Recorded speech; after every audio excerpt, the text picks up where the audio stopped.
5:21 now on our Tuesday morning. Time to get our ag news and a breakdown of the Packer-Eagle game from Bob Bosold. Who would have thought in the last 3 weeks, after all the hand-wringing and arguing and complaining, the Badgers have a better record than the Packers in the past 3 weeks. That's right, they do. Absolutely. And you were there. Did you jump around on the field after the game? I was sat through the whole game. I was there for the whole game from kickoff to the last whistle it blew. I was there in Madison for the whole game, and a better outcome than a lot of folks that sat in Lambeau Field last night. That's right. So do you think the conversation's going to be stronger about fire Fickle or fire LaFleur? Oh, boy, oh, boy. Oh, boy. Oh, you Packer and Badger fans. Yeah. Well, the football season for both might be over pretty early this year. That's for sure, the way they're going right now. But happy Veterans Day, first of all, to all the veterans that continue to wear and did wear the uniform of the United States. We thank you for your service. Absolutely. Sincerely, thank you. Said. That's for sure. All right, Robert, let's take a look at what's going on. The U.S. Department of Agriculture, under the Trump administration, has ordered states to, and we quote, immediately undo, unquote, any steps taken to issue full supplemental assistance program SNAP benefits for November. USDA's memorandum is a follow-up to the guidance shared previously. States must continue to process and load SNAP benefits at a rate of 65% of previous amounts, not 100% of the benefits that were issued before November. If states fail to comply and issue SNAP benefits at 100%, the USDA will be taking various actions, including cancellation of the federal share of the state administration costs and holding states liable for any amounts issued over that 65% allotment. Well, last week, legislation was introduced by 3 United States senators that would increase marketing opportunities for smaller meat processors and give consumers more options to buy local beef.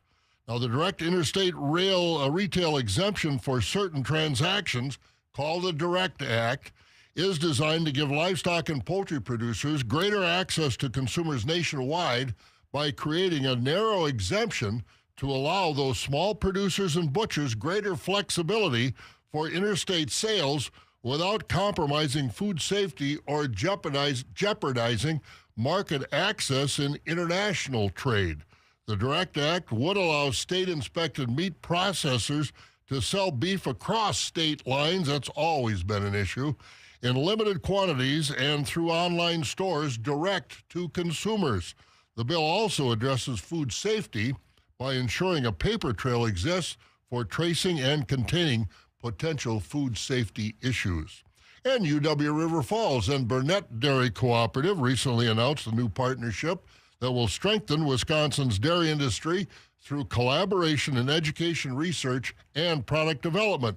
Now, milk produced at River Falls Man Valley Farm started shipping to Burnett Cooperative on November 1st. That partnership will support the university's on-campus Falcon Creamery, as well as maintaining access to milk from Man Valley Farm for student-led production and learning initiatives. Burnett Dairy Cooperative also plans on working with the Falcon Creamery and Falcon Foods to feature select UWRF produced dairy products in Burnett's retail dairy stores located in Grantsburg, Wilson, as well as up in Duluth, Minnesota. Good meeting, good partnership. Well, the markets yesterday were a little higher. Traders are anticipating government opening. Maybe that Friday USDA report will come out. Overnight, December corn down a fraction at $4.29. The wheat was up 2 cents. January soybeans down 1, sitting at $11.28 this morning. Barrel cheese down 1/4 cent at $1.69 3/4. That block price unchanged. Butter was up 3.5 cents to $1.51. Class 3 futures were higher. November up a nickel at $17.25. December up 17. January up 15 as prices were higher out through June. So that's where we are. Bob is a Bear fan, and in Packer country, I'll bet you never thought there'd be such commotion in Green Bay and such calm in Chicago.